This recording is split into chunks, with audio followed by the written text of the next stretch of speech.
เนาะมื้อนี้เฮาก็สิมาซ่อมสเต็ปอัพ1,800 วัตต์เนาะก็มีอาการแบบว่าต่อไฟบ่เข้าช็อตเนาะตรงกลาง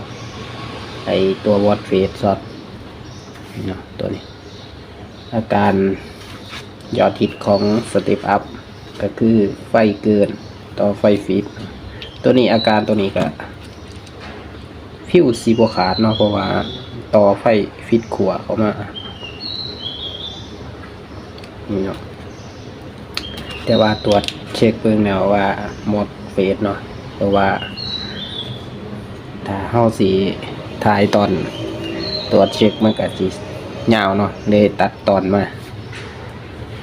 อันนี้ก็วัดเบิ่งคร่าวๆให้เนาะตัวนี้ตัดออกจากวงจรนะนี่อาการของมันช็อตแต่คือขาทุกขามันจะช็อตกันเนาะปกติมันตกขึ้นขาหนึ่งขาใดขาหนึ่งเนาะอันนี้มันจะขึ้นเบิด3ขาสลับข้างกะดังคือเก่าเนาะตัวนี้ก็คือมอนเฟสตัวนี้ช็อตเนาะเดี๋ยวเราสิหาอะไรมาเปลี่ยนแล้วชุดนี้ตรวจเช็คเบิ่งเลยเนาะก่อนหน้านี้ก็คือโมเสียเนาะขึ้นข้างหนึ่งโบขึ้นข้างหนึ่งถือว่าอาการโอเคเนาะตัวนี้ก็เป็นมีไม้ใช้งานโลกีงานเนาะช็อตนี่เฮากับไล่จังฟอสเฟตICฟอสเฟตเนาะก็คือมาเปลี่ยนตัวเก่านี่มันช็อตหลังจากต่อไฟฟิตขัวช็อตเนาะตัวเก่าช็อตเราจะมาเปลี่ยนตัวนี้ใหม่เนาะอยากจะเปลี่ยนเขาแทนตัวเก่าเบิ่งมันสิใส่งานไหนบ่อันนี้ช่างมาไปทีเรียบร้อยแล้วเนาะเนี่ยมาลองเปลี่ยนกันเลยตัวนี้เฮาก็สิตัดขามเนาะตัดขามันออก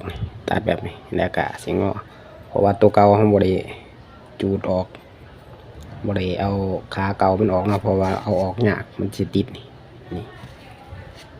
มันแกะยากก็เลยก็หักขาแล้วก็ตะกั่วปักกีติดเลยเนาะเดี๋ยวลองตัดออกแล้วก็เอาเขาใส่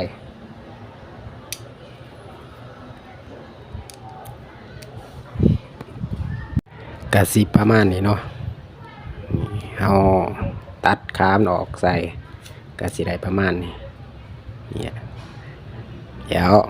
มาปักกีติดเนาะกะสิประมาณนี้เนาะปักกีแล้วนี่เนาะตอนเอาเชื่อมปักกีบ่ได้ถ่ายเบิ่งเนาะเพราะว่ามันยากได้บ่ได้ถ่ายนี่เนาะแล้วก็สิมาลองเทสไฟเขาเบิ่งว่าสิผ่านอยู่บ่เช็คเพิ่งความเรียบร้อยต่อไปเฮาก็สิมาบาดเบิ่งเนาะว่ามันช็อตกันอยู่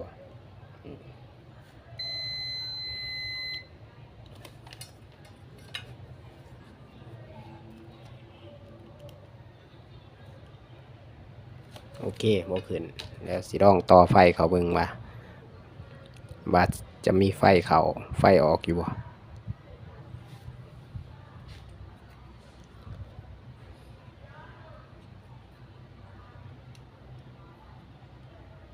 แล้วก็สิมาประกอบใช้แทนมันไว้เนาะแล้วลองมันก่อนเดี๋ยวก็จังใส่สารนำความร้อนเนาะใส่อีกแต่ว่าตอนนี้สิลองเทสมันก่อนว่าต่อไฟเขาเบิ่งว่ามีไฟออกไฟเขาอยู่บ่เนาะตอนนี้ไปเบิ่งนำกันตอนนี้ก็ต่อไฟเขาเป็นเนาะไฟเขาเพื่อจะลองเทสเบิ่งมามีไฟออกแล้วก็มีไฟเขาแล้วก็จะลองมาเทสว่าวัดไฟออกไหลตาม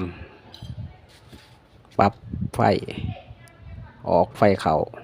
ไหลคือเก่าอยู่บ่เนาะหลังจากเราเปลี่ยนมันไปแล้วจะลองเบิ่งน้ำกันว่าสิได้อยู่บ่เสียบไฟเขาตัวนี้ก็เปิดตัวนี้ก็ไฟเขาเป็นปกติเนาะนี่ถ้าไฟเขาจะขึ้นสีแดงแบบนี้เนาะเดี๋ยวเราสิลองมาบัดวงไฟเบิ่งว่าจะมีไฟออกมาเท่าไหร่เนาะ